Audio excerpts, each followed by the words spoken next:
That's the man there with the value for money haircut.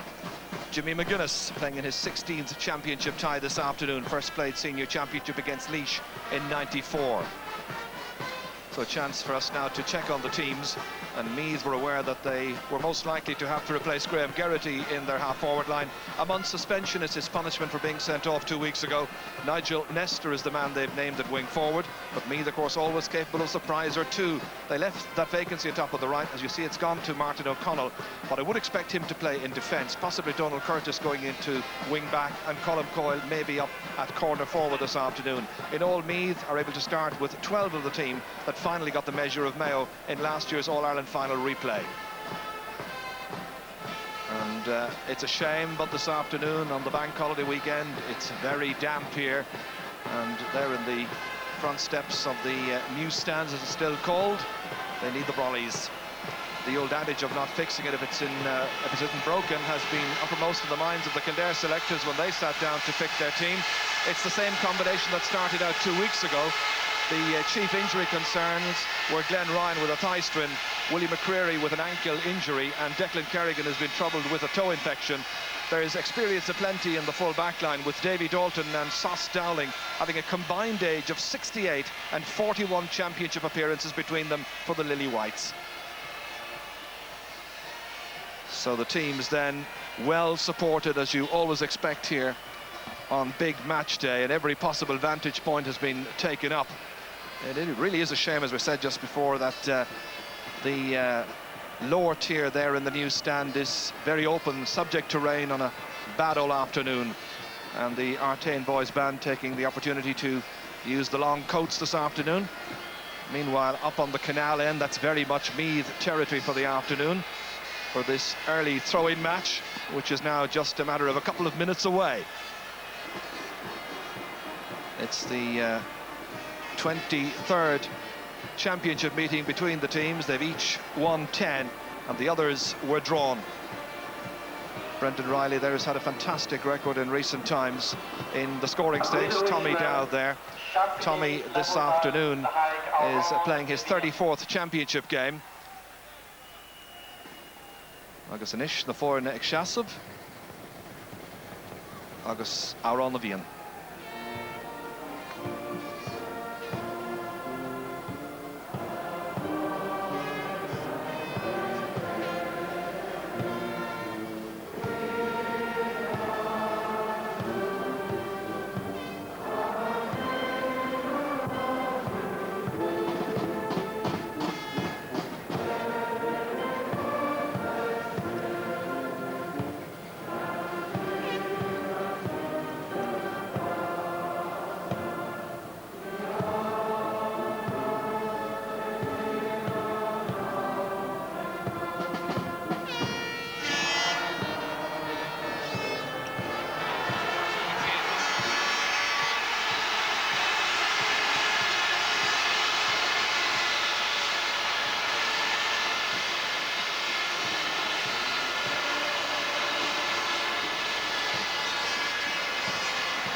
Huge roar here from about 55,000 people, not quite capacity, I think, at Croke Park.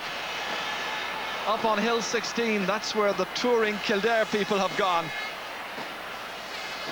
Meanwhile, at the canal end, every possible means of keeping the head dry utilised this afternoon. We'll tell you about the switches in the Meath team in just a few minutes' time, but it's almost time to go. So the third match in this amazing sequence, a place against Offaly at stake in the final on Saturday week next. And here come Kildare straight away. Niall Buckley tearing through the heart of the Meath defence, but putting it to the left and putting it well wide. And Colm O'Rourke, you've had a little look around to see just where everybody is playing. And first of all, Martin O'Connell. Well, Martin O'Connell is back in his normal place of left full back for Meath, which is a big boost. Donald Curtis has moved out to right half back, or left half back actually, and Colm Coyle has gone to right corner forward, where it might sound strange, but he has played there and scored a brilliant goal from that position in the saga of '91 against Dublin. So those the many changes. Paddy Reynolds switched positions across to right wing back, down towards Nigel Nestor. Going back there to gather is Anthony Rainbow. Referee saw a push on the back. Just a mention of Martin O'Connell there. He really has a fantastic record in championship football. Today it's his 54th championship match, and he's now within touching range of Colm O'Rourke's record of 62 championship matches. Here's Trevor Giles, back to Jimmy McGuinness. Again, a difficult one for Nigel Nestor to take. And that's going to be a free hit. Willie McCreary there, the big man in midfield, now 29 years of age, would have played an awful lot more championship football, but for the fact that he was in the US and Australia for some years. So here's a chance for Brendan Riley. It's unusual for a start off that Trevor isn't kicking the frees. Brendan Riley kicks them for his club, St Peter's Dunboyne. Well, let's see if it works. It's curling off the post, back down to safety, and fisted in the end and put over the bar.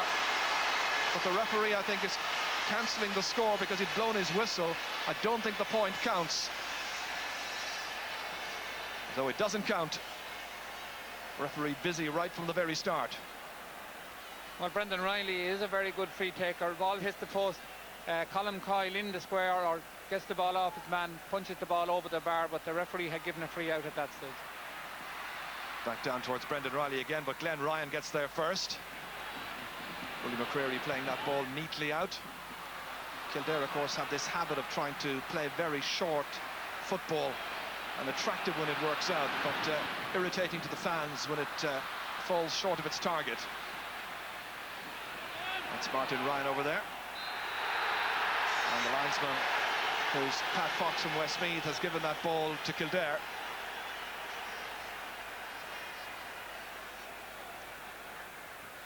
Kildare playing with quite a stiff breeze, which is blowing towards the canal goal. Pitch is quite wet. You would expect that their short passing style wouldn't be suited by the conditions today. Sauce Dowling left that one behind there. Rolled inside towards Tommy Dowd. And again he goes to ground. Glenn Ryan deemed to have pushed him. I think he was being given the free. Now what will the referee decide to do here? Is he going to throw the ball in? I think he is. I think that was a situation where the referee, Pat O'Toole, who is now reaching for the notebook, or is he? Yes, he's calling aside Tommy Dowd. So the first name going into the referee's book. Involved in a little tussle there with Glenn Ryan, the Kildare captain.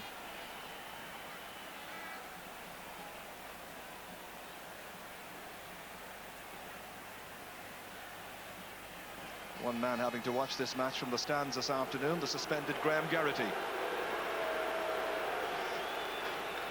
And yes, the referee has decided to throw the ball between the two number 9s. Nobody quite able to claim it after all of that. Sauce Dowling having a belt off it to try and get that ball away.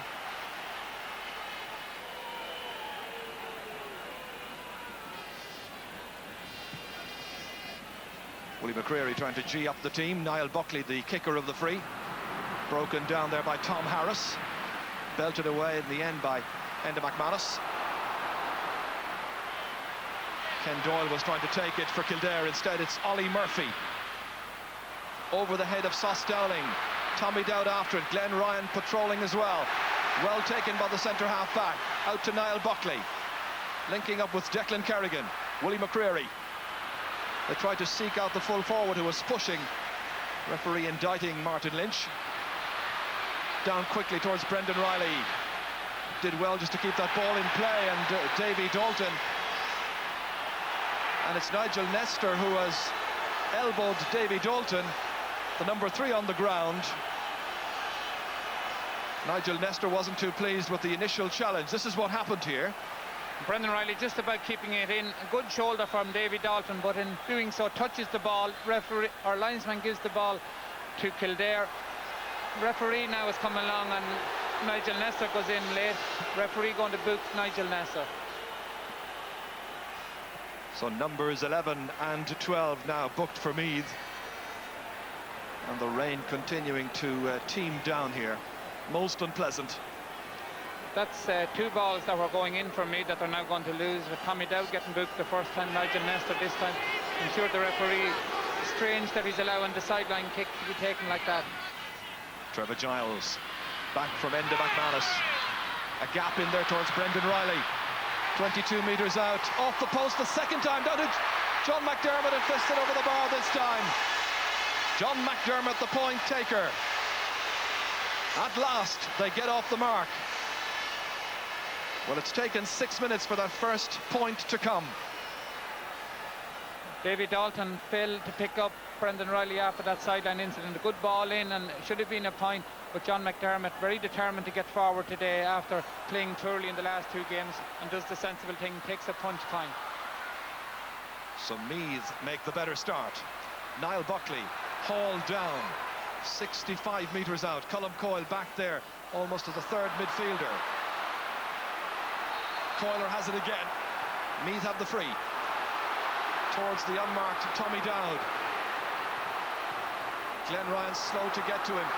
Nicely in again towards Ollie Murphy. Point here for the taking, giving it plenty of height, but he hasn't quite got the accuracy. It's interesting, Colm, that Tommy Dowd is getting away from Glenn Ryan time and again, and you begin to wonder whether the injury that Glenn Ryan has is hampering his progress. Well, he has no bandage on today. He seems to be running a bit more freely, but the Meath tactics are going to be used, Colm Coyle, to crowd midfield, where Kildare have been on top in the first 2 games, and he helped to break down that ball and catch Glenn Ryan out of position. It comes here to Martin Ryan, and the referee again whistling free to Meath. Jimmy McGuinness taking. Again, the Meath forwards good at getting away from their men. Brendan Riley getting away from Davy Dalton. Davy unable to get a block in, and a good point. Brendan Riley's first. Meath second. He's got an excellent record as a scoring forward since he came in from the half-back line. 116 is what he got last year. Well, over on the sideline this afternoon, our reporter, Kieran Malooly.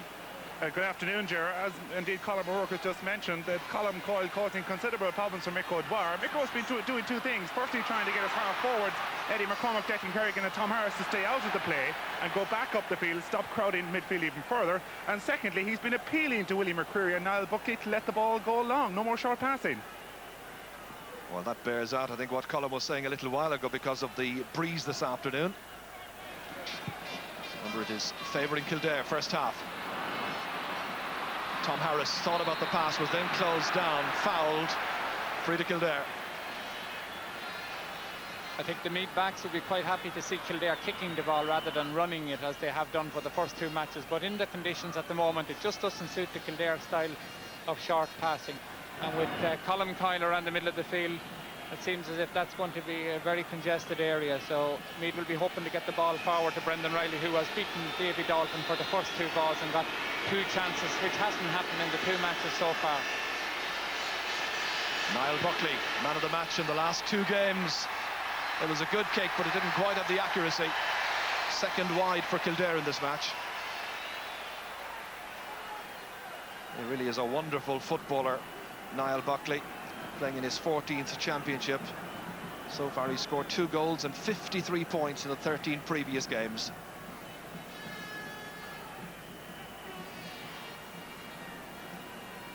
Conor Martin about to kick this ball out. Jimmy McGuinness was doing some running repairs to the boots. Interesting that Conor played as a Meath minor forward before the selectors recognised his talents as a goalkeeper. This time trying to target Donald Curtis, operating at left half back. Pushed. Push was in there by Eddie McCormack, one of the players that Kildare are really looking to up front this afternoon. Ollie Murphy getting there ahead of Martin Ryan. Just holding it up well. On to Colm Coyle, operating as a forward this afternoon. Great block down that time by Seamus Dowling, known as Sauce. Back it comes, however, to Paddy Reynolds. And the referee deems that an unfair challenge on the 20-metre line. And an easy point-taking opportunity coming up for Meath. Great run that time by Paddy Reynolds. One of the young players who really made the breakthrough last year. So once again, it's Brendan Riley taking the freeze. And this one is popped over safely. Second point for Brendan Riley. and it's 3 points to no score. Well, the question was asked over the last two games, Colm, as Kildare had done most of the leading, what would their response be if Meath got 3 or 4 or 5 points ahead?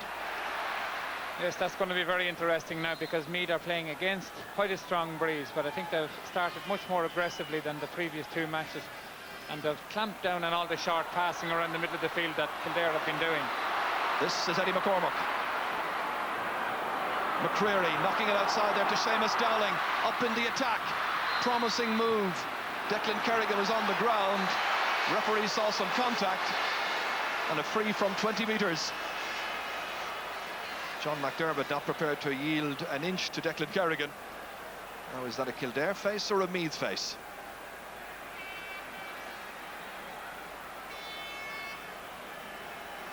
Porrick Graven about to hit this. 17 points in 3 matches so far. In this, his 4th championship game. Looking for Kildare's first point. Confidently belted over the bar. That's exactly the score that Kildare have required. It's 3 points to 1.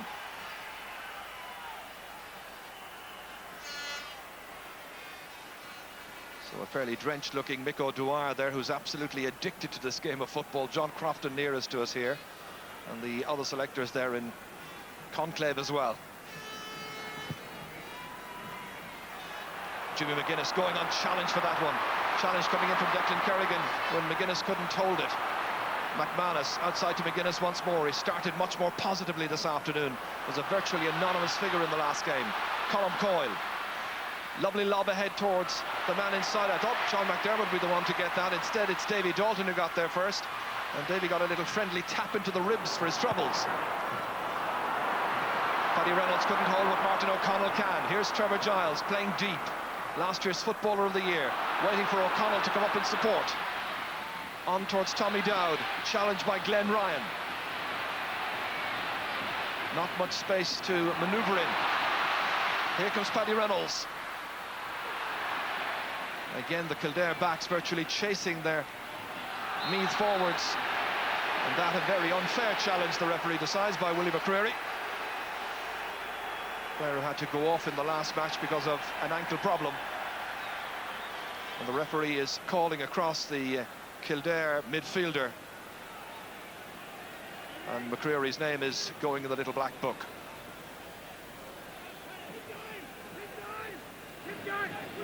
Part of the Clane contingent in this Kildare team. Meath were prepared to go short that time.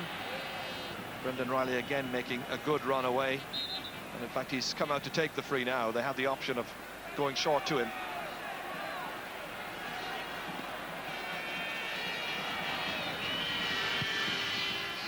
Lobbing it in, but he's lobbed it to the right. And yet another wide for me. That's their second. And one very disgruntled looking Meath fan there. Can't be too displeased with the current scoreline situation. They lead by 3 points to 1.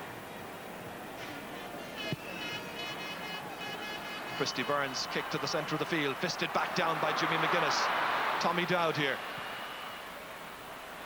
They left just one man inside, that was Ollie Murphy. And Martin Ryan had difficulty getting it away. And here comes Murphy! And he's put it over the bar. A really good goal chance presented to the player from Carnaross.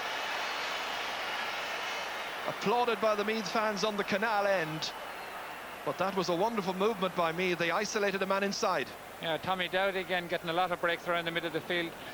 Martin Ryan should have picked up the ball, was hanked on to Ollie Murphy, and he really should have stuck this, but I suppose at this stage of the game there's no need for heroics. And the player who managed to just toe poke the ball to Ollie Murphy is down injured.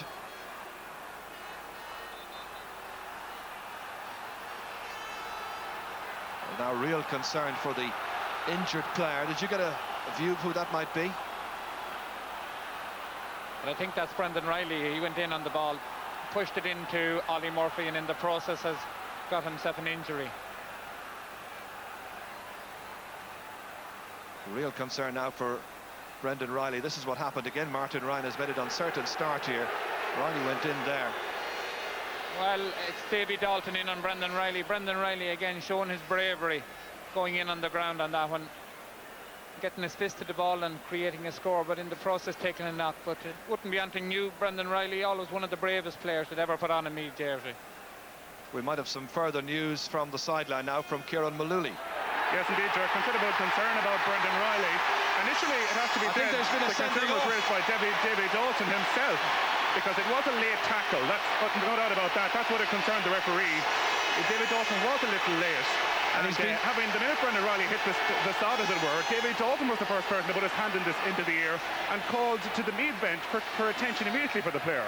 So it was very obvious to Davy Dalton immediately, having struck the player late, that Brendan Riley had been injured. And the first suggestion on the sideline was that perhaps it was a facial injury. We'll have to find out more in a moment. Well, he's been sent off. Davy Dalton then leaves the field, and Kildare, this early in the game, are down to 14 men. Dr. Danny Mulvihill there alongside him, and Brendan Riley being very sadly stretchered off here.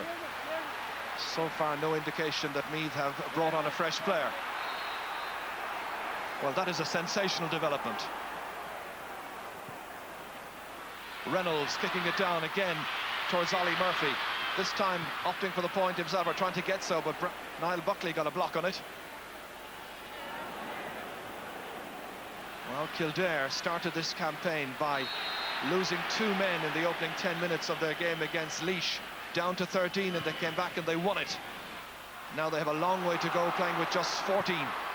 McCormack towards Graven. Martin O'Connell back there. Here's McGuinness. Curtis. Tommy Dowd taking it. Nigel Nestor. Anthony Rainbow nipping in there for Kildare. Eddie McCormack once again. Niall Buckley just going ahead of him. Aimed across towards Martin Lynch. Still Martin Lynch. He's got a player loose just ahead of him, Willie McCreary, but he didn't play it through to him. Instead, it's Colm Coyle here. Just holding it up, waiting for Martin O'Connell to go forward. Corey Graven back, trying to dispossess Colm Coyle. Going low to take it there is Enda McManus. Well, what about that sending off, Colm? Well, to me it appeared very harsh. Davy Dalton certainly wouldn't be looked on as a player who's dirty in any shape or form, so I'm very surprised with that. Meanwhile, the Meath forwards, and in particular Ollie Murphy, making hay with his second point. And you just feel that Kildare are absolutely shell-shocked. 5 points to 1 down, and they've lost a vital player in defence.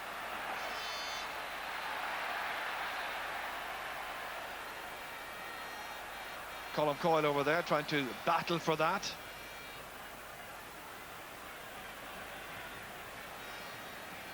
Well, let's go back over to that sideline where Micko is, kneeling down there, and Kieran Malooly. Yes, indeed, Ger. Some news from this sideline. Not terrific news. I'm afraid Brendan Riley has a facial injury. I can tell you that he was out for a couple of moments after he got injured. They say he was slightly concussed. It is a facial injury. The doctor is still with him. And on the sideline, PJ Gillick is warming up, presumably coming into the game very shortly.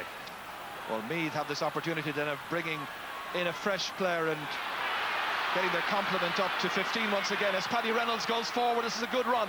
Again, it's Ollie Murphy, and they're powerless to dispossess him. He's put this one to the left, but so far he's causing all kinds of problems for Martin Ryan, who looks very uncertain and quite nervous. Well, it can't be too long, I'm sure, before PJ Gillick comes in for his 44th championship match. Meath might decide to play with 14 against 14 because it seems to cause more problems when the team is 15, and they're doing quite well as it is. They're sporting, Colm, but they're not that sporting. Well, the big thing is Meath are winning all the breaking ball around the middle of the field, which they didn't do the last day. And Paddy Reynolds is causing a lot of problems for Kildare by pouring forward from the half forwards. And Ollie Murphy, as you were saying, Jared, causing a lot of trouble for Martin Ryan at cornerback. And here comes the ageless Colm Coyle. Nigel Nestor up there in support, into Tommy Dowd. 14 against 14 still. Here's Colm Coyle once again. Seems to be enjoying himself up there, and he's put it over the bar from an almost impossible angle. That was a wonderful score by Colm Coyle. He'll be remembered, of course, as the man who got that vital score at the very end of the drawn All-Ireland final last year. He was working very hard for that score. That's a very impressive scoreline, 6-1. Colm Coyle is very suited to the role he's been asked to perform today, because he's a very gifted player, can hold the ball up, can score as well, plays up front with his club at different times, and as I was saying before, scored a brilliant goal for Meath in that goal, the railway end in 91, I think in the third match in extra time. So here comes PJ Gillick. Sean Boylan going across to the referee as well, giving the little slip of paper there. So Meath are back up to 15. I think they gave Brendan Riley every possible opportunity to prove his fitness and come back into the game, but it wasn't to be. Kildare have opted to leave Paddy Reynolds as the spare man, which might be dangerous considering the fact that he's been doing a lot of damage coming forward. Would the secretary please contact the office? This is Ken Doyle of Allenwood winning the free kick. So that's PJ Gillick who's come on in place of Brendan Riley. Jimmy McGuinness knocking it back downfield. Glenn Ryan now will have a huge role to play in defence. Trevor Giles dispossessing Sauce Dowling. Niall Buckley knocking it indoor towards the full forward line, but again it's gathered here by Darren Fay. Fouled as he was taking it out. Free kick to Meath. One of the great young stars of last year. Protesting there that Brian Murphy hadn't withdrawn sufficiently. It was a very dangerous ball in. Glenn Ryan had got right into the full forward line. If the ball had to break right from, he was totally unmarked in behind. He's going to take chances going forward now. Kildare playing with just two men up front in their forward line.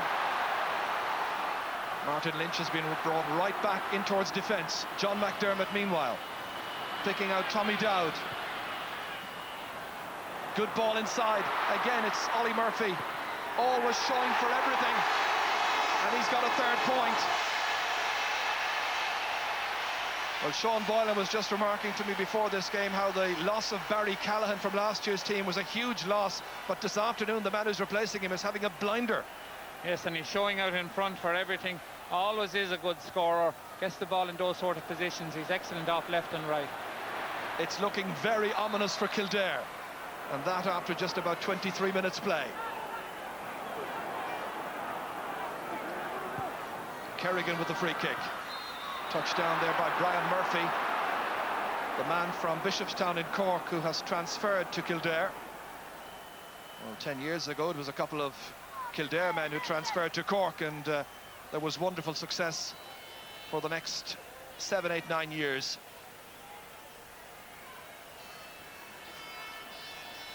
Pádraig Raven with this free kick. He's their only scorer so far from a free. This 30 metres out.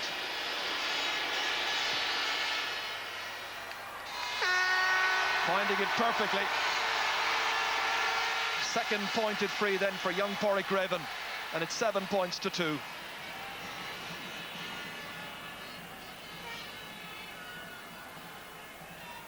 Kildare has switched Sauce Dowling to mark Ollie Murphy, probably a bit late.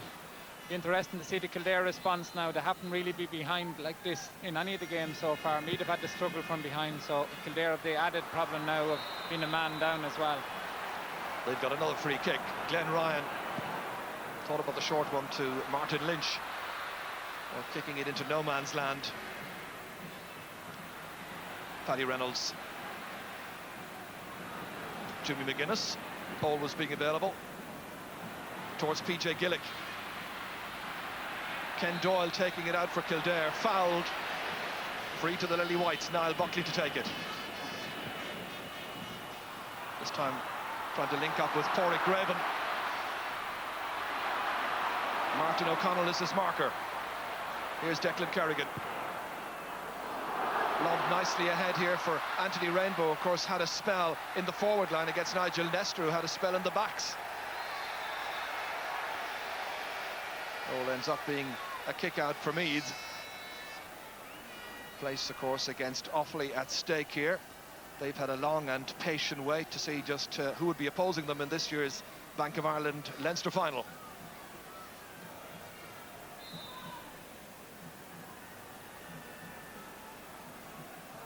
Conor Martin in his 14th championship test. He's conceded 9 goals so far in the previous 13, but 4 of those were in the last 2 against Kildare. Enda McManus playing solidly at centre half back. Martin Lynch powerless to get the ball away from him, but the referee says that it's going to be a free in. I thought he was going to hop the ball first. That was his first indication.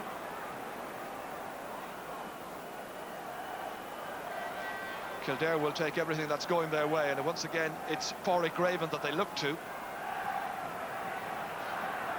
Bit of jostling inside in front of goal there involving Brian Murphy and Mark O'Reilly, and they're still at it.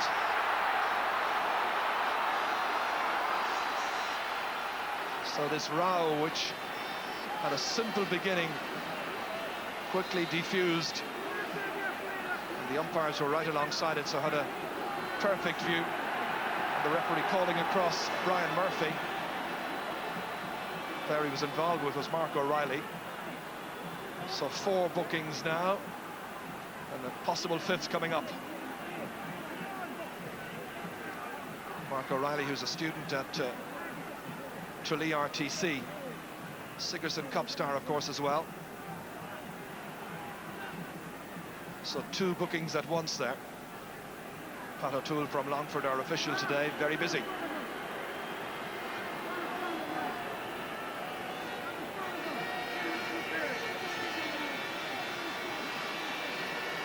Meanwhile, back at the ranch, it's going to be this free from just about the 45-metre line.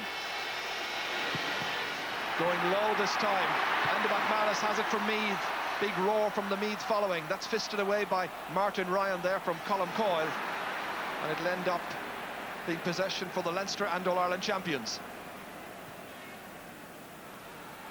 Darren Fay. This time, Kildare getting to it first. Pádraig Raven. Man who started all of that was Glenn Ryan. Mark O'Reilly has left it behind. Willie McCreary into McCormack. Here's a chance. Oh, and that was one they really needed. It's gone out for a 45. It was oh so close.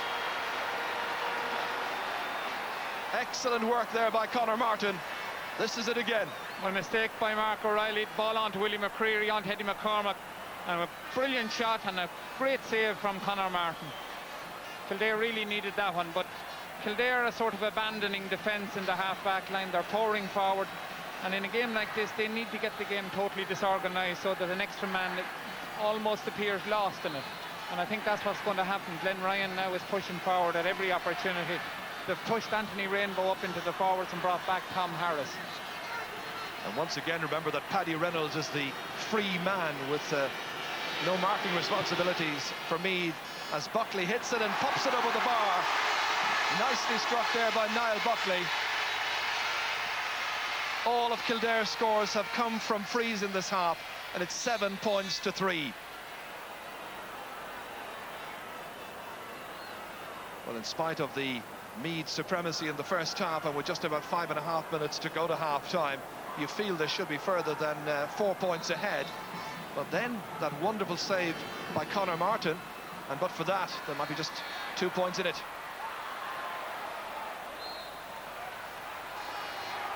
Niall Buckley anxious to take this quickly, looking for some movement inside and a bit of direction as well. Going long in towards Brian Murphy. Paddy Reynolds, the loose man, had it but lost it. Pádraig Raven trying to pick it up, and the referee says free out to Meath.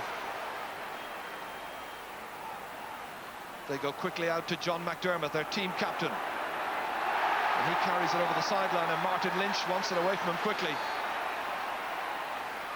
McDermott's okay, he'll be back on the field fairly quickly. Niall Buckley nicely inside, and Brian Murphy again couldn't contain it. And this time Brian Murphy and Mark O'Reilly continuing their argument, and they've already had their names taken, and the referee has already sent off one man in this match, Davy Dalton. Well, and Martin O'Connell is coming across here to protest. Meath players need to be very disciplined. Referees are only too happy to send off a man when there's one sent off already, so It looks as if he has booked these two players, he's going to have no option but to send the two of them off. Well, that has to be the case. Brian Murphy is gone, and so too Mark O'Reilly. A first half where 3 players have got their marching orders. Well, they protested with their particular argument, which was very foolish. So now you check once again, and Kildare now down to 13, Meath down to 14. Second time in the championship that it's happened to Kildare. Niall Buckley with the free from 45 metres. Again, he connects well, puts it straight between the posts, and there are just 3 points between these teams. Kildare trying to haul themselves back into this game. Well, it's been a great response by Kildare. They've really owned the ball for the last 7 or 8 minutes. And when Meath were 7-3 up and they were down a man, you could look at the scoreboard and think maybe to be beaten easy. Now it appears as if they're going to make a real fight of it. Tommy Dowd came but couldn't hold on to it. Kildare attacking in packs now at this stage. They're finishing the half much stronger after a very uncertain opening 15 minutes. Glenn Ryan up there. Lobbing it in there, just one man in there challenging. Rainbow is after it. Comes back to Trevor Giles. Paddy Reynolds. Now Martin O'Connell.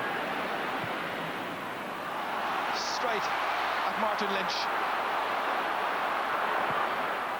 Going for the target. The umpire's had a good look. The white flag raised, and lots of white flags raised up there on Hill 16. Martin Lynch's first point. A prodigious talent, a wonderful midfielder, which I think he's a more natural midfielder than full forward, but he's made it 7 points to 5. He's gone back in to full forward, incidentally, in Miko's rearranged plans. This is there for the taking once again. Jimmy McGuinness coming to catch brilliantly, keeping it away from Willie McCreary. Out to Tommy Dowd, trying to turn inside once again. Paddy Reynolds, the extra man in the Meath team. The shoulder wasn't fairly executed. Referee Pat O'Toole decides by Glenn Ryan. Glenn continuing to protest there his case, but the referee says side to side with at least 1 foot on the ground and so on.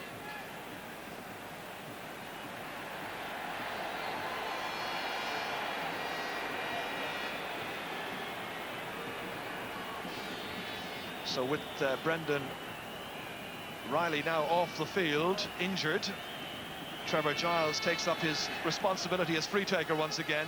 This is a fairly easy one to start with.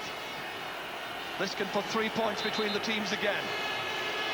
It's made a lot easier by the fact that Kildare protest. The referee brought the ball in. It's gone straight over in the last minute of the 35 in this first half. Trevor Giles with his first pointed free, and it's 8 points to 5.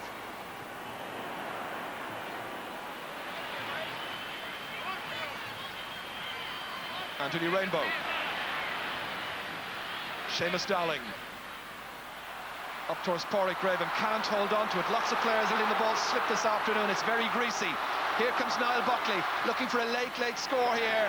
Well, that's the kind of kick that was going over the bar in the draw match 2 weeks ago. Well, it isn't happening this afternoon.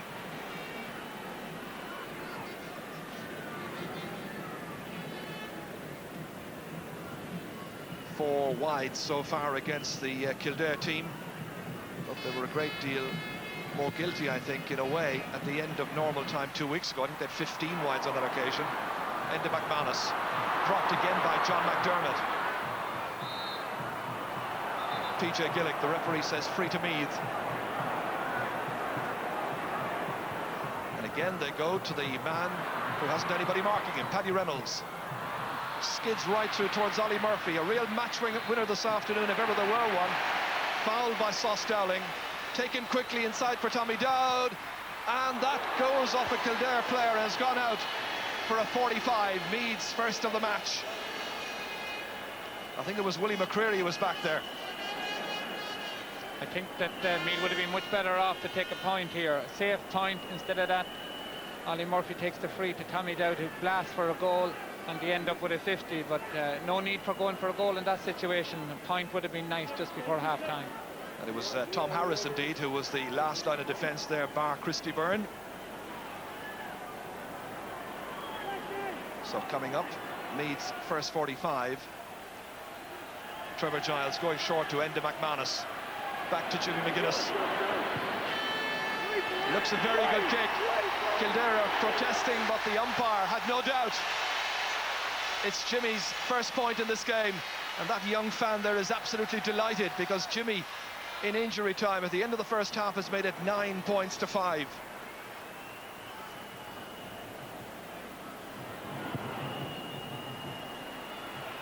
Easy catch again for Jimmy McGuinness. Niall Buckley still foraging at midfield. Martin O'Connell back, minding the house there, keeping it away from Porrick Graven. This is Darren Fay. Again, they go to Paddy Reynolds. With this extra man, they really can kill Kildare this afternoon. Down to Jimmy McGuinness. Players running right and left of him, going for the score himself. And this time, he's put it wide, and he had options. There were men in support.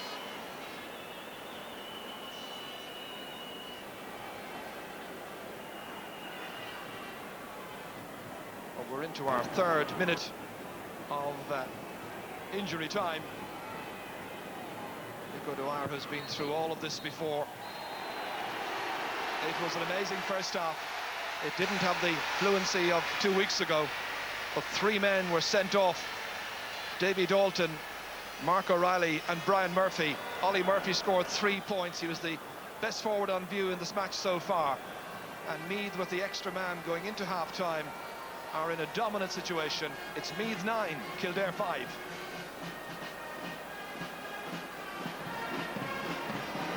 And with me, the Kildare selector John Crofton. John Crofton, a remarkable first half. What's your thoughts going to the dressing room?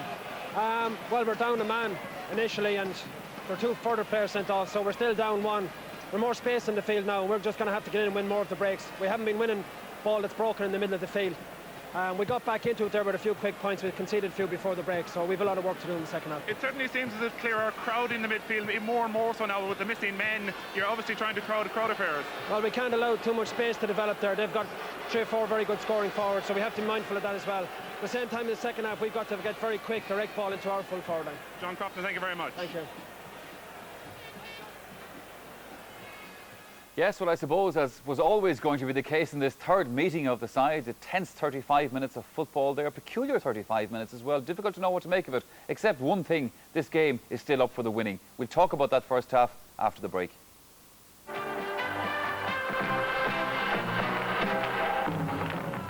Welcome back again. Half-time at Croke Park then between Meath and Kildare. 9 points to 5. Meath win, but they should have been winning by more, one might have thought, with the level of possession they had in that first half. Also, 3 players sent off. Tony Davis, 3 players sent off in a game that wasn't dirty. Yeah, it's very strange, really, because it isn't a dirty game. I suppose what's different about this game than the last game is that Meath are definitely showing more aggression on the breaks, getting around the breaks in midfield, and their forward line are getting the scores. Ollie Murphy is doing wreck at in the full forward line. Brendan Riley was doing well before he got injured, and Tommy Dowd is beating Glenn Ryan at centre forward, and they're getting good, quick, quality ball into them. And Ollie Murphy is doing the business inside and getting the scores. But it isn't a dirty game by any means. Even, Pat, before Davy Dalton was sent off to give Meath the extra man, there was gaps a mile wide appearing in that Kildare defence. There was, yeah. Meath's tactic of playing Colm Kyle in midfield has obviously worked, because, look, everything I said, all the faults of Kildare that I said came back to haunt them again. The short passing game in the wet, treacherous conditions, I remember both teams are suffering, but short passing game through a crowded midfield because Kyle is blocking it up is not going to work. It took 22 minutes before Kildare actually managed to kick the ball into the full forward line. Now, you must remember that they're playing with a strong wind. Now, there's no point in having a wind at your back and having a good, big, strong full forward. 2 big ball winners in Brian Murphy and Martin Lynch inside if you're not going to leave the ball into them. It was suicidal football from Kildare. Let's have a look at, I suppose, the big incident of the first half, Tony, which is the sending off of Davy Dalton. We're going to have a look at this again and see what your opinion of this is. Right, Michael. I think, as we see here, a long ball in, and Martin Ryan hits it. I must have missed it there, but hit off Martin Ryan, went over. Okay, you can see the replay here. Yeah. Tommy Dowd hits it in. and we slow it down here now. Hits off Martin Ryan, comes off him. And as we must remember here that conditions are very wet and slippy. Brendan Riley goes in and punches the ball away, and Davy Dalton just comes in and makes connection with his head. Now, the conditions are slippy, and I suppose you could say that because of that, Davy Dalton, if Brendan Riley had caught the ball, then he'd have connected with the ball. If you see it from this angle, Davy Dalton's kicking action had actually began at this stage. So obviously he didn't see Brendan Riley. His eye was on the ball. His kicking action had begun. He never saw Brendan Riley. 9 times out of 10, no guy dives down there because it's a suicidal thing. He didn't expect O'Reilly to be in there. It was completely accidental. The guy did not deserve to be sent off, but it shows again the inconsistency of Pat O'Toole. He sent off Graham Geraghty the last day for an offence which he should have been sent off the week before. Davy Dalton should have been sent off in the drawn match, in the first of them, when he took out Graham Geraghty. Now, if he showed consistency today, that wasn't premeditated by Davy Dalton. But 10 minutes earlier, Nigel Nestor, premeditated, had ran 10-15 yards and took Davy Dalton out with a high arm tackle. So, I mean, this is the crazy thing about Gaelic. If it's played positively by teams, it's very good. But when you see inconsistency by referees from one day to the other, and inconsistencies between referees, it's crazy. And when you see a sending off offence for 2 fellas wrestling on the ground being sent off, fair enough, okay, it's right to take action. But Christ, if they're going to take action on that, there'll be no one left on the Gaelic fields and on, because it's happening non-stop. None of the 3 guys should have been sent off. Okay, well, I suppose all of that thing and the standard of refereeing is something that isn't going to be worrying the Kildare or the Meath players at the moment. They're going to be worried about who's going to win this match. We'll be picking up the story of the second half after the break. Then we have analysed that first half. What's going to happen in this next 35 minutes? It promises to be as intriguing and more so perhaps than the first half of this match. Let's go back again to our commentary team at Croke Park. Thank you very much indeed, Michael. Yes, if you've joined us late, remember it is 9-5 and 14-13. That's the score and the number of players left on the field. John McDermott leading the Kildare men this year. And quickly, let's go to our sideline reporter, Kieran Malooly. About Brendan Riley, exactly right. With me, James Riley, the assistant secretary of Meath. James, any changes? What's the news from the Meath dressing room at half-time? No changes, Kieran. We play as we finished the first half with PJ on instead of Brendan. That's it. No other changes. An extraordinary game it's turned out. We're 3 men gone from the field already. How does the manager prepare team for a second half? Well, we'll just have to knuckle down, and we have whatever we have left, 14 left on the field. We'll keep going, and we'll keep going to the end. Thank you very much. Thanks, Kieran. So off they go for the second half then.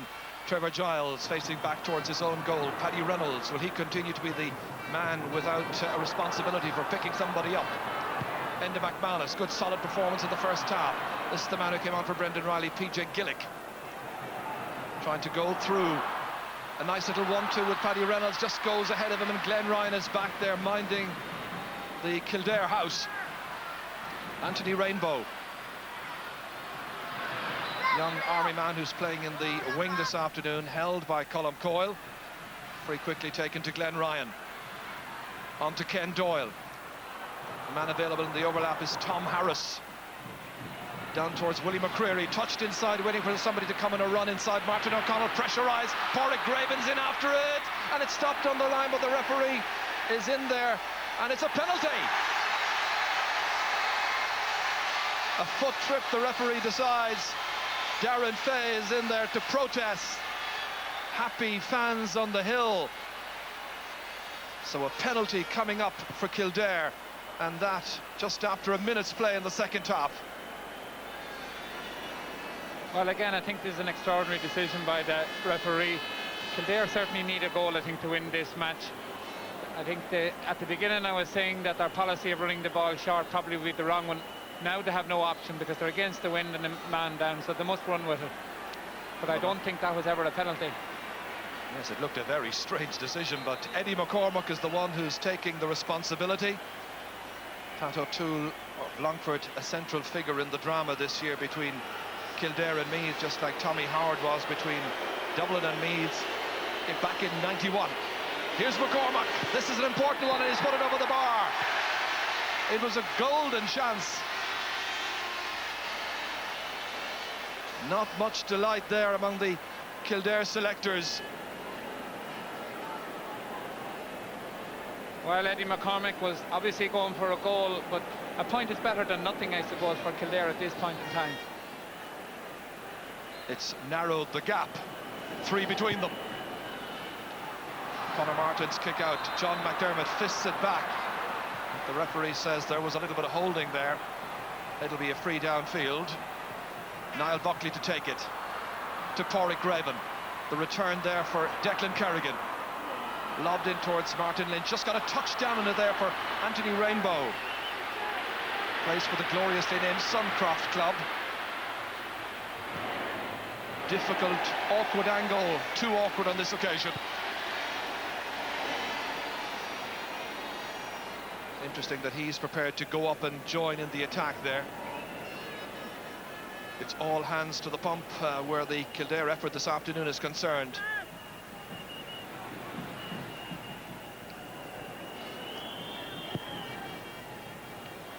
Good kick out there by Conor Martin, spotting there that Donald Curtis was all alone.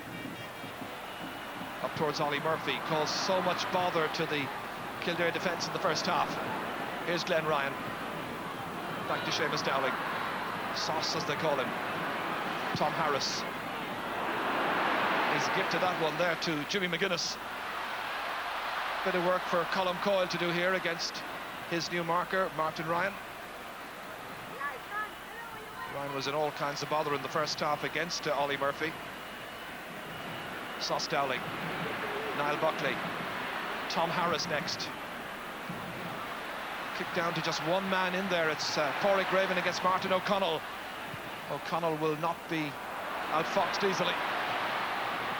Well taken, well caught indeed by Niall Buckley. He was fouled by John McDermott.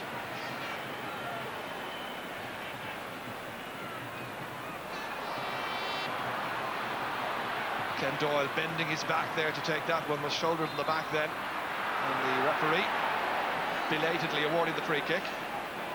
Well, the talk in this first half is going to be about whether or not there was a valid penalty call here. Well, Martin O'Connell just lets the ball slip out of his hands. Darren Fay goes into for a block on Pádraig Graven. I think now that couldn't really be seen as a penalty by anyone.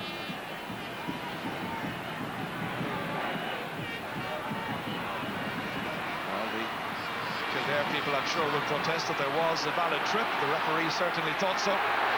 This is Martin Lynch struggling to get away there from Darren Fay. And Paddy Reynolds there encouraging the referee to throw the ball up between two players, as he'd already awarded the free, and there was a reaction from Lynch following that.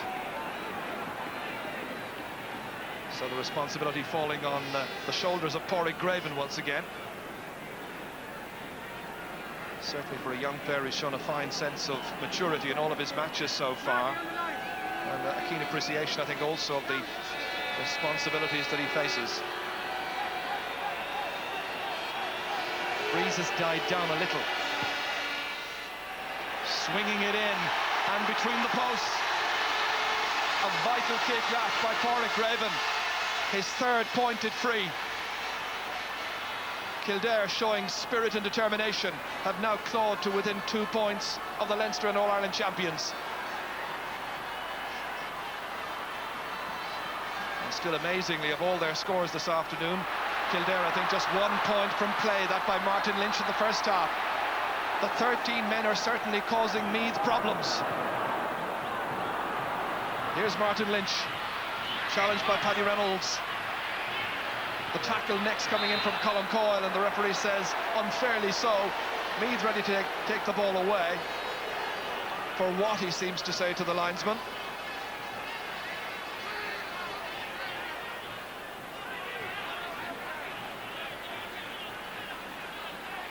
So here comes Niall Buckley.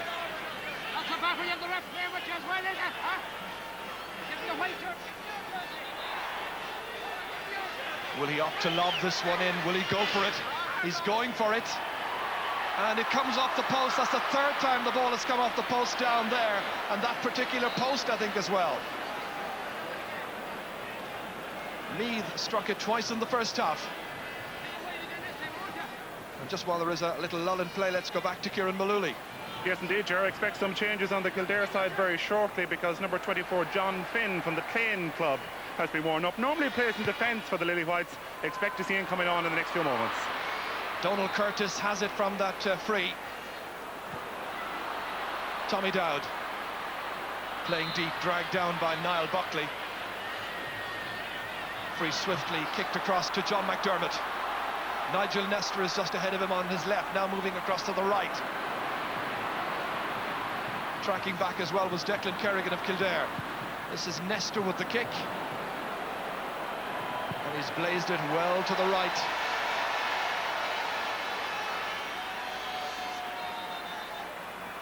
And coming on for Kildare, then the substitution that we heard about just a few moments ago. John Finn. No indication just yet as to who he's going to replace. It's Tom Harris indeed. So Tom Harris from the Ribbon Club is gone, and John Finn of Clane has come in. Miko just trying to freshen up his midfield.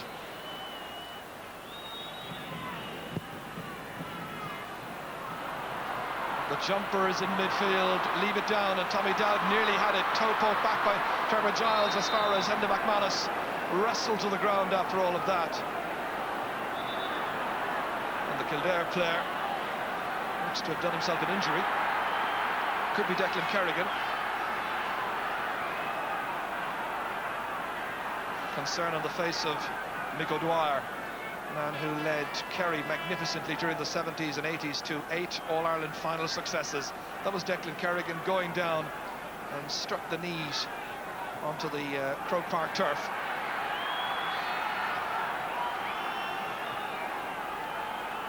The Kildare policy, I suppose, negative and all as it is, should be really to foul any Meath player around the middle of the field, because every time Meath have to take a free, it means that Kildare are able to mark everybody else and there's nobody loose. Meath need to move the ball much faster to take advantage of the fact that they have an extra man.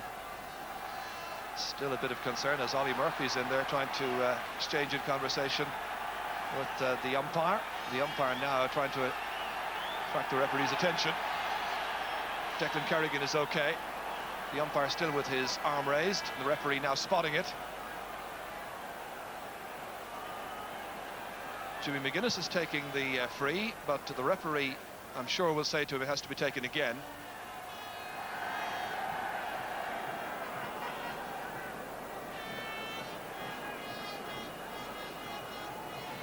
So now, who is the umpire reporting?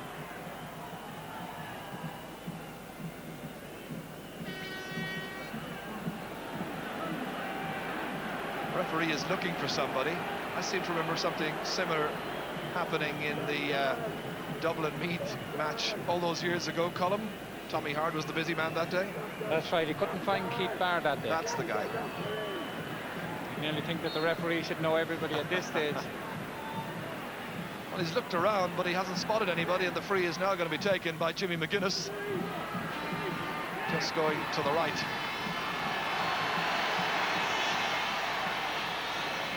Meath with their 6th wide there, 5 for Kildare so far. And I wonder if there is any additional information that we can get on who the referee was looking for there from Kieran Malooly. Yes, indeed, the man they're looking for, Brian Murphy, could be, I beg your pardon, number 4, Seamus Dowling on the Kildare side, and Ollie Murphy having a slight interchange of affairs. I'm sure the referee will find them eventually. Well, play continues all this while, and some blood now spilling from the right side of Paddy Reynolds' face. Kildare going short. John Finn taking it back, the new man in. Yet another free kick. Sauce Dowling will take this one. Far too many stoppages.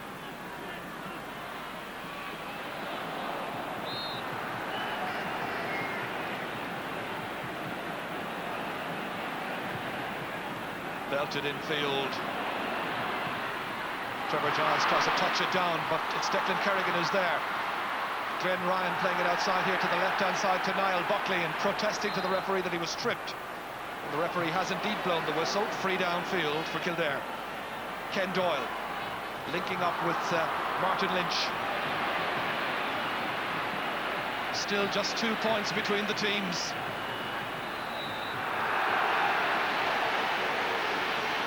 Gradually, Kildare work the ball downfield and get another free kick.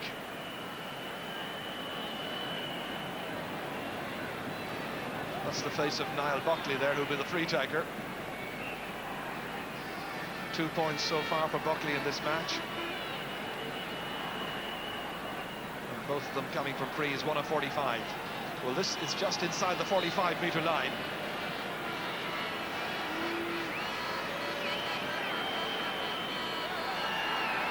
An absolutely crucial kick once again. Kildare hanging in there with all these frees, and this one has gone to the right and gone wide. Second of the second half for Kildare.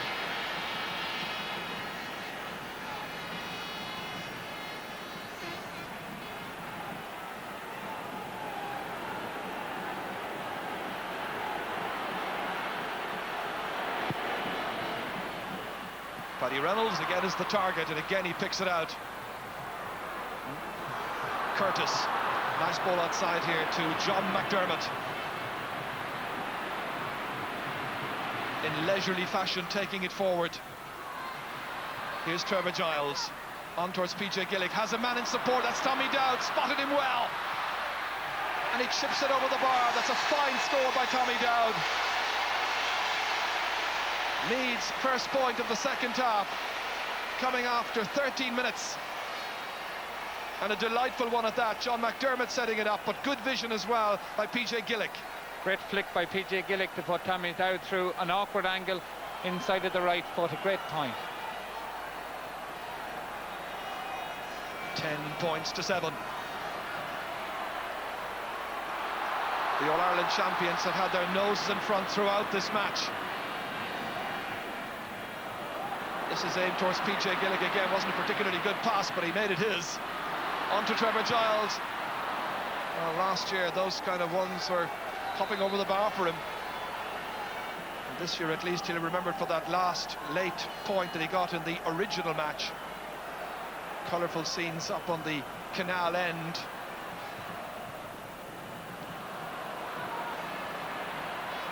Willie McCreary has been well beaten in this match this afternoon, and effectively Kildare have had to work off the industry of Niall Buckley to produce anything from midfield.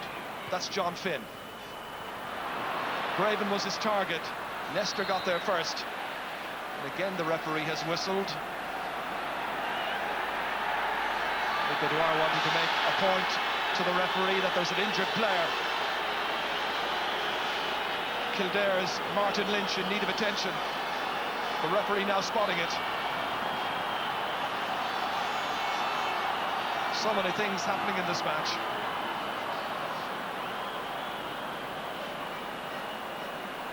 Again, the physios and Red Cross in very quickly. The referee just checking with his umpires to see if anybody got a clear view as to how Martin Lynch ended up in that situation.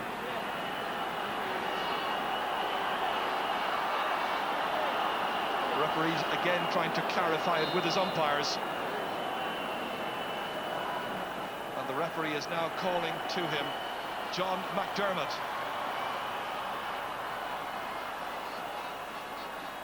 So yet another booking in this match. Well, Darren Fay now being called across. Maybe he got it wrong the first time. And he's been sent off. So now, 2 from each team sent off. And Fay with words there for the injured Martin Lynch. Well, we don't know what happened, but he certainly didn't slip on a banana skin. And that's the condition he's in right now. Well, certainly if he was struck, the referee had no action, no alternative other than to send him off. 13 against 13. What happens next? Well, this is a whole new ball game. Meath now have to make a few changes in the backs. And the McManus, I'd see, going in to take up Martin Lynch. And Martin O'Connell now will have to pick up a man, and Paddy Reynolds will have to pick up a man. So Kildare are in with a big shout now. Well, let's have some more news from the sideline. Yes, indeed, Mick O'Dwyer, on this stage, Meath, Sean Bullen trying to make changes. I'll give it to me in a moment. Here comes Niall Buckley to Martin Lynch. He's made a full recovery, trying to go by. And the shot goes in, but the referee says, hang on a while. And there's a high elbow from John McDermott, and it's getting really out of hand now. Martin Lynch on the ground again. That would be worth seeing again. As he was coming out that time, he was definitely hit by John McDermott. 4 men sent off so far. Well, Niall Buckley beginning to get into the game. Martin Lynch over carries the ball. The referee had given the free out very early on. There's no question that goal being allowed. It's obvious that the Meath players are very much incensed with Martin Lynch over what has happened with Darren Fay, and that was the reaction from John McDermott. I would think now that the referee has balanced it up, he's not going to send somebody else off. John McDermott still pleading his case. He's lucky. This is the overcarrying incident. That's the shot. Now watch as he comes out. They start to jostle him, and the elbow straight into the face.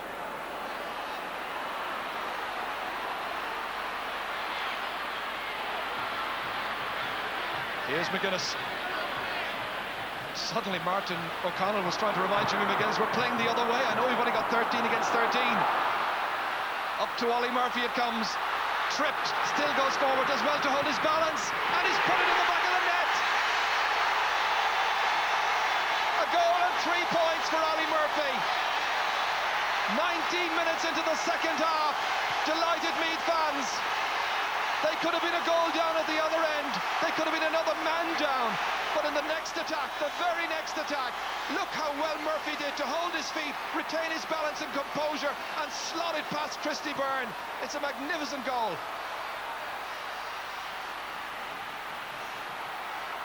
110 to 7 points. Anthony Rainbow. Niall Buckley dragged. That was some finish. Well, Ollie Murphy is probably the best scorer in club football in Meath, and that's his forte, is side-footing the ball in. Here's McCormack at the other end. The goalkeepers come out. They're guarding the goal. Still it's McCormack. Back into John Finn, the substitute. Got a little touch, went out, but it's gone for another 45. That's the second of the match. Second for me, that is, because there was one for Kildare earlier on. My goodness, drama aplenty, men sent off, a super goal, controversial decisions. Well, Kildare have plenty of time. To be foolish now to start going looking for goals. Niall Buckley should try and get a point off this, but the danger for them is every time they push so far up in a tank, they're going to leave room, and Ollie Murphy is the right man to exploit it. There's 15 minutes to go. Niall Buckley looks a good one, off the post and over the bar. A third point for Niall Buckley, all of them coming from long-range frees. And the fans will believe that the Lily Whites are in there yet with a decent chance. 5 points the margin.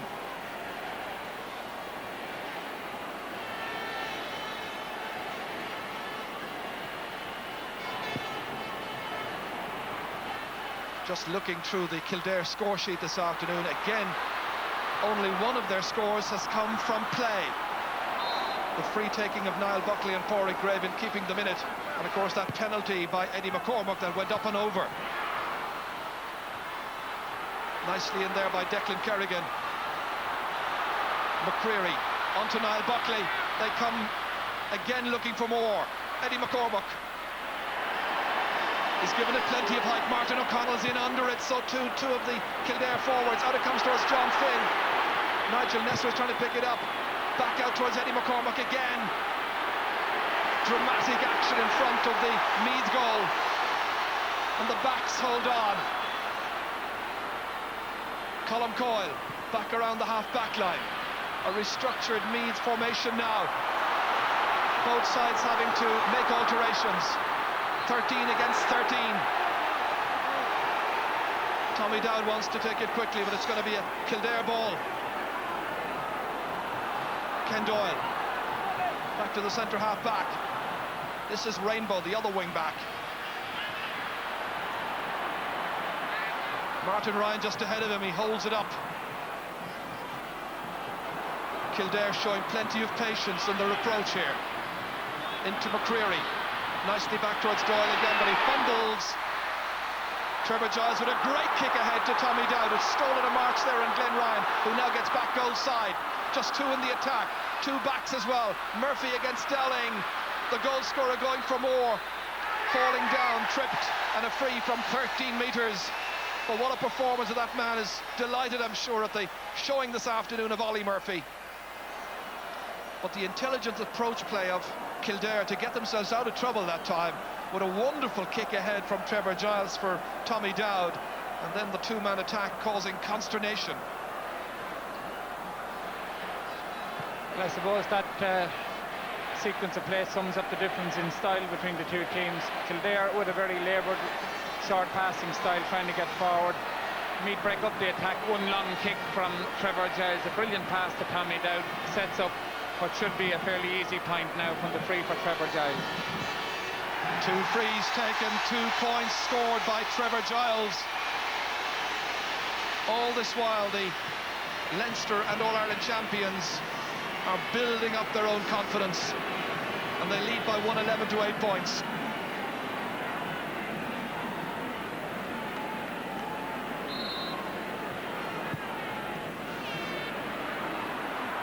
Fisted back by Jimmy McGuinness again. Glenn Ryan and John McDermott went diving in with the boots that time. It's going to be a free to Kildare.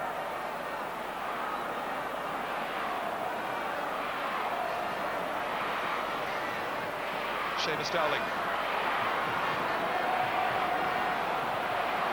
Bit of work here for Rainbow to do to keep that ball in. Fails in his task, however.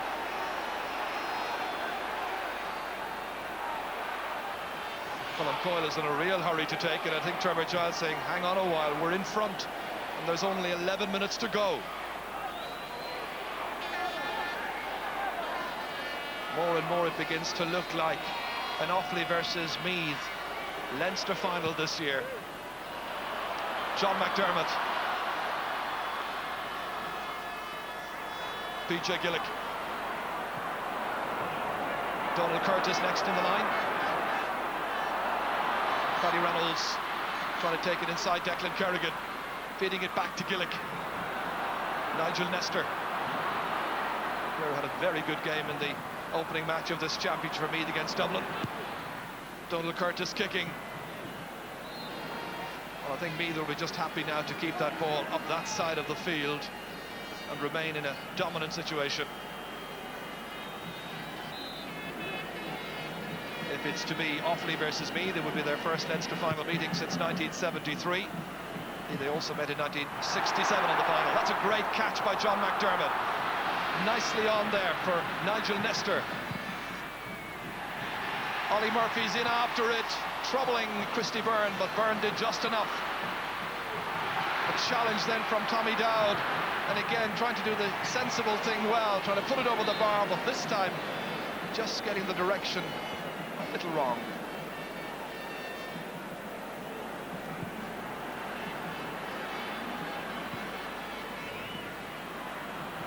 McCreary back in midfield for Kildare. They build up again in familiar pattern. Niall Buckley still opting to go short. Demands a very high fitness rate. McCreary, this is a wonderful move. Here's a chance, off the woodwork from Declan Kerrigan, back down to McCreary, and again it won't go in. This time it does. Kildare are back in the hunt again in a very meaningful way. Corey Craven was there, and so too was Declan Kerrigan. Well, Kildare had to get a goal really to get back in this game. Great play by William McCreary to set up Eddie McCormack. Unfortunate, ball hits the crossbar off Conor Martin. Back into William McCreary, being tackled by Enda McManus, managed to get his foot to it, and inside then Declan Kerrigan and Corey Craven finish it into the net. Oh, between them they got it. 26 minutes into the half. 3 between them. Meath come back. McGuinness can't take. Couldn't quite hold that pass from Ollie Murphy. Kildare get the free out. Out with Niall Buckley. There's still plenty of time for Meath to confirm their place in the final, or for Kildare to come back and snatch it from them. Martin Ryan. Fouled this time by PJ Gillick. Again, we talked about the way in which they build up in a kind of intricate pattern of passes. This time they have the free kick.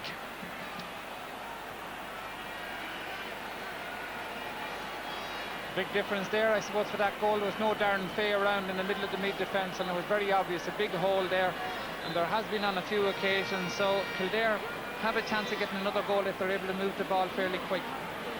It's Buckley 3 from 4 so far with his frees. Almost a 100% record. That goal, in fact, reminded me in a way of the goal by Tom Harris here 2 weeks ago. But they all count.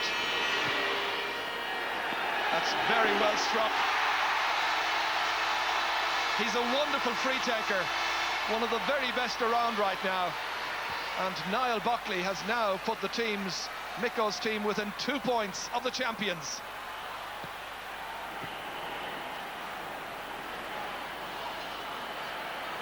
There's the position, 111 to 19.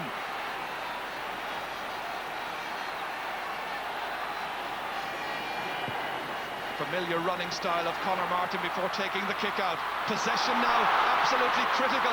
Kildare have it. Can they get to within a point of the champions? Niall Buckley. Dowling involved. On it comes here from McCormack. Oh, the kick needed to be absolutely spot on. He rushed it a bit. And frustration then in the rain for Mick O'Dwyer. That was really a glorious chance. Yes, a great chance for Eddie McCormack. In fact, could have gone forward. Plenty of open ground in front of him. But Kildare can save this game with points if they're patient enough. Niall Buckley coming. Can't quite catch it. Going down low. Fouled by Paddy Reynolds. Free to the Lily-Whites. 5.5 minutes of play remaining. What chance, you wonder, of this game going to yet another period of extra time. Buckley will be the taker. 4 points he's scored so far. This is 50 metres out. Once had a spell in Melbourne playing Australian rules football. And he'll need to boom this one in Australian rules fashion. At least to carry the full distance. It's going towards the right, and it sails in inside that right-hand post, and there's only a point between them. Niall Buckley trying to save this match for Mick O'Dwyer's team. Up on the hill, they salute. Some wonderful free taking. There it is, 111 for Meath, 110 for Kildare. Passions have risen time and again during this third match between the teams this year. That was the most brilliant free you'll ever see in Croke Park. 55 metres out into a very strong wind. So now it's asking questions of the Leinster and All-Ireland champions. Colm Coyle, who loves a battle and is a great battler himself. And that'll be a Meath ball. Taken quickly by Martin O'Connell. Lots for the fans to enthuse about in this game. Glenn Ryan gets it away from Tommy Dowd, an important interception there. Back from Sos Dowling. Out it comes again towards Eddie McCormack. They begin back in their own half-back line. Here's Buckley running into Donald Curtis. Still Niall Buckley, and again the referee Pat O'Toole waving his arm and indicating the free down towards the goal at Hill 16.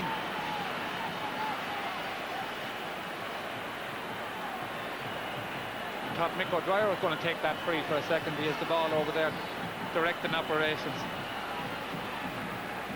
He absolutely lives for this sport, he really does. So too Sean Boylan, two great football men.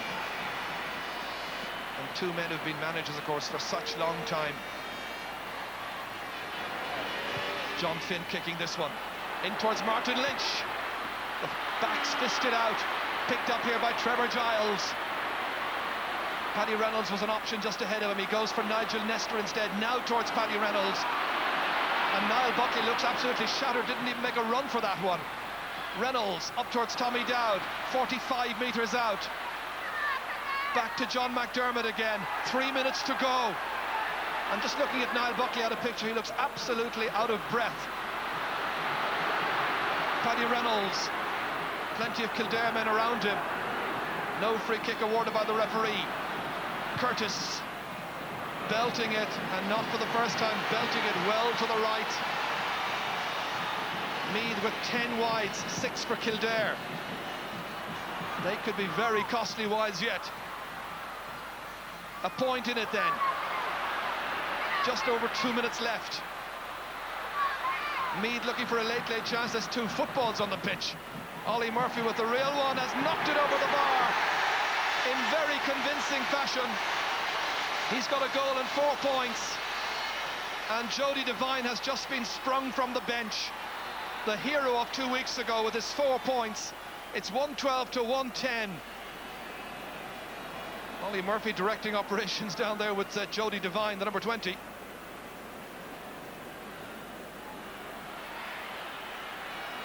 And which of the 13 players has left? It looks like it's going to be PJ Gillick, yeah. So not for the first time, Sean Boylan making the master switches to try and ensure victory. It's now going to take a late Kildare goal to win this. I suppose the most surprising thing has been this long for Jody to be put on, seeing that he did make such a contribution the last day. Yeah, it's his 8th time in recent seasons to come on as a sub in championship matches. It's his 17th championship match in all. And most of the Meath forwards have been doing well, so it caused a bit of a problem for Sean Boylan who to take off in a situation like that. Well, Niall Buckley has had a little breather. He's ready to take this free. We're inside the last minute of normal time. He knocks it in this time, but he can't locate Martin Lynch, who in turn can't get that ball. Still 2 between them. Well, is he a good spectator? The penalty they received will mean that he's also out of the Leinster final if Meath get that far. And we also have another late sub coming in here now for Kildare. That's Paul McCormack, who of course got that vital touch to the ball right at the end of the drawn match 2 weeks ago. He's a cousin of Eddie.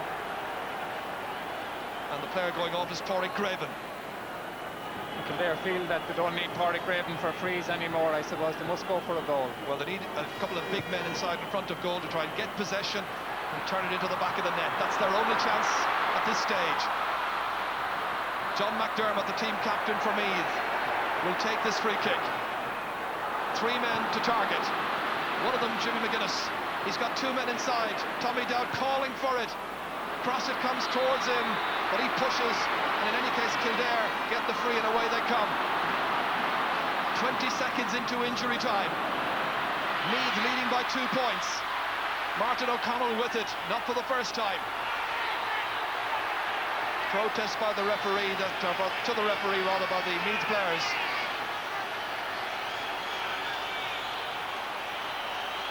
So now it's down to the referee's discretion. There were a couple of injuries. Colm Coyle, good ball deep inside towards Tommy Dowd. Kildare back there with Niall Buckley to restart it all again with Anthony Rainbow. Glenn Ryan. Out to Eddie McCormack. Meath hold up their progress on the 65-metre line. Flicked across here towards Anthony Rainbow, deep into injury time. Contained here by Paul McCormack. Inside towards Willie McCreary. Only a goal you feel will save Kildare at this stage. Martin Lynch trying to make headway, booted away by Jimmy McGuinness. Out it comes towards Colm Coyle, the man for all seasons. Trying to dodge away from Anthony Rainbow. A perceptive ball forward towards Tommy Dowd. It slips from his hands in the greasy afternoon here. Glenn Ryan restarting. Sauce Dowling. Have they lost their chance of taking this year's Leinster title? Ryan. This is a bit like 91. Then it was Meath coming forward against Dublin. In it goes again towards McCormack, down to Willie McCreary. Late shot, Martin O'Connell gets a block. Meath there in numbers, enormous numbers at that. Jody Devine has it. How much time is left? Still Jody Devine. From his own end line, up to Tommy Dowd. Ahead of him is Colm Coyle. Inside towards Ollie Murphy, it's stopped however by Ken Doyle, and still the referee says play away, but not anymore. Meath have hung on at the end of 3 memorable matches. Ollie Murphy 4 points, his goal after 19 minutes, giving Meath the platform on which to build a lead. But to their credit, Kildare got back to within a point. There was some wonderful play this afternoon from Niall Buckley from frees and from so many others as well. It ended up with 13 players against 13 after 4 dismissals. Nigel Nestor on his way perhaps to his first appearance in a Leinster final in the Meath colours, one of the newcomers for Sean Boylan this season. Disappointment for Mick O'Dwyer, a wonderful success for Sean Boylan to bring his team, depleted by injuries, back into a Leinster final once again. It'll be a repeat of 1973 all over on Saturday week, a match you'll be able to share with us. On that occasion it finished Offaly 321, Meath 212. Meath have other ideas on this occasion.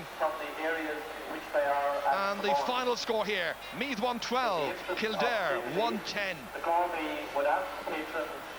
Trevor Giles, I'm sure the emotions must be incredible going through your mind. What a remarkable match, what a remarkable victory. It was great to get the victory, yes, but we had a couple of lads sent off today, which, along with Graham, which will leave it very difficult the next day for us. Have you ever played in a game with such change in fortune? Yeah, the last game was much. The ref as well, on the rail! I know that some disappointment, but there will be a celebration. I'm sure looking forward to the final. Well, it's nice to beat them there. They've showed they're a very good team, and we're just delighted to beat them. Thank you very much.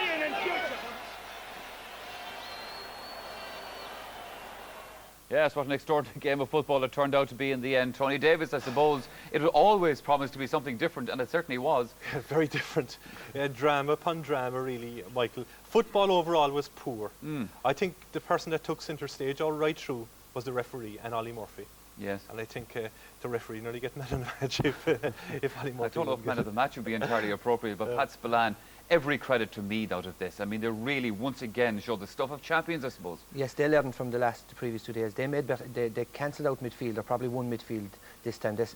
Kildare didn't have the superiority there, and more particularly, they made great use of possession. They kept possession well, which Kildare couldn't do, and more importantly, they had the direct route to goal, which Kildare did not utilise. And I mean, Kildare's all failings again of trying to walk the ball into net, shot passing. Look, there in the last minute of the game, they got a free. What did they do? They kicked it sideways, played it into corner, and tried to walk the ball through. No way. Meath were more direct, and it paid off.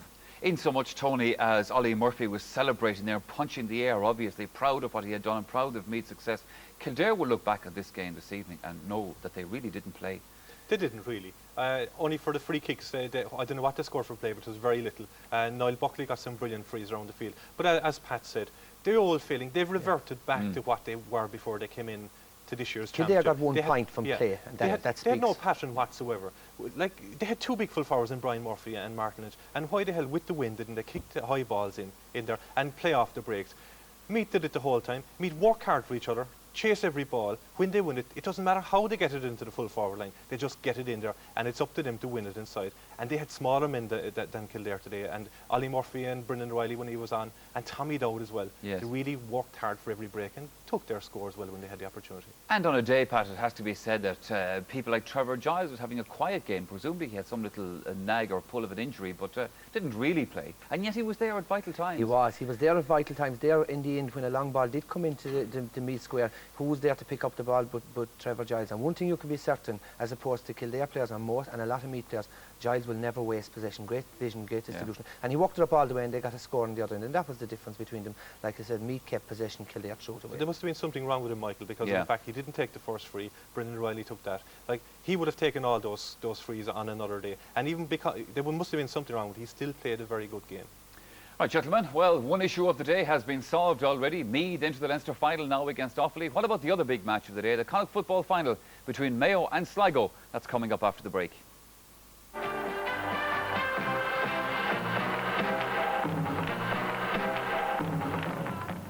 Welcome back again. The Connacht football final coming up in just a couple of minutes' time. But before we go to that, gentlemen, let's quickly refer back again to what we've seen at Croke Park.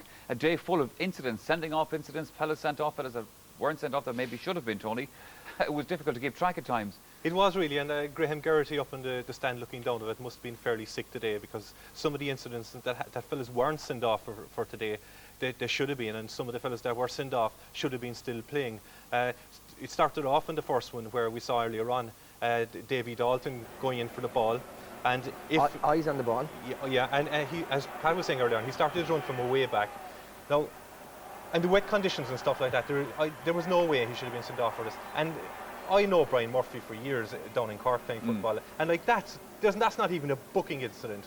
If the rest of the players hadn't ran in, if the rest of the players hadn't ran in, there'd be nothing made of that. But there was no way he should have been. The two of them should have been. But I mean, when you think of those incidents, and look, we've picked out 2 clips of players who none of those we feel are sending off offences, but we've picked out 2 instances of Meath players who should have been sent off and can consider themselves very lucky to have stayed in the field for 70 minutes. Nigel Nestor, who I mentioned at half-time, and John McDermott. And we see Nigel Nestor clearly running 10 yards with no intention of other than hitting Davy Dalton. You can see coming, elbow up, looking at Dalton and take him out with a frontal charge. And here, you watch closely, you'll see John McDermott using the elbow, number 9, elbow on Martin Lynch. Now at that stage, 2 players from each side had been sent off, and at this stage I think that the referee chickened out and said enough is enough.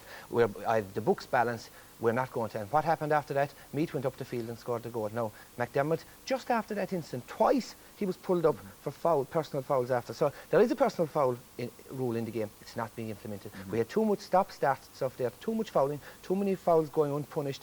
And look, credit to Meath, they deserve to win, but it was a bad advertisement for football. The commitment, the passion, the fitness was brilliant, but a bad advertisement for football. And like Tony said, referees should never be sent to stage. Tony? I agree wholeheartedly with what he said there. But another aspect of this is Martin Lynch was on the ground after being hit. We didn't see it was off the ball, so we don't know what happened. 2 minutes later, Martin Lynch was running in from the 21-yard line and sticking the ball in the back of the net. He was blown for overcarrying the ball. Now, I'm sure that incensed the Meath players, but that doesn't give them any right to go in and hit him again. And without doubt, he should have been sent off that time. And there's another incident after where when the goal was taken for Kildare, John McDermott struck out again. And how they were left on the field, and Graham Gertie got sent off the last day. But you know, there's this feeling about it's a hard man's game, and you take a belt and you're supposed to take it, and if you get an easy belt, that you shouldn't be going down. Now, there's nothing in the rule book that says about ferocity of belts, that depending on a certain ferocity. If you're hit, you deserve to go. And like I said, Pat O'Toole had a nightmare afternoon. All right, gentlemen, listen, thank you for your thoughts on that. We're going to switch our attention now to the Connacht football final between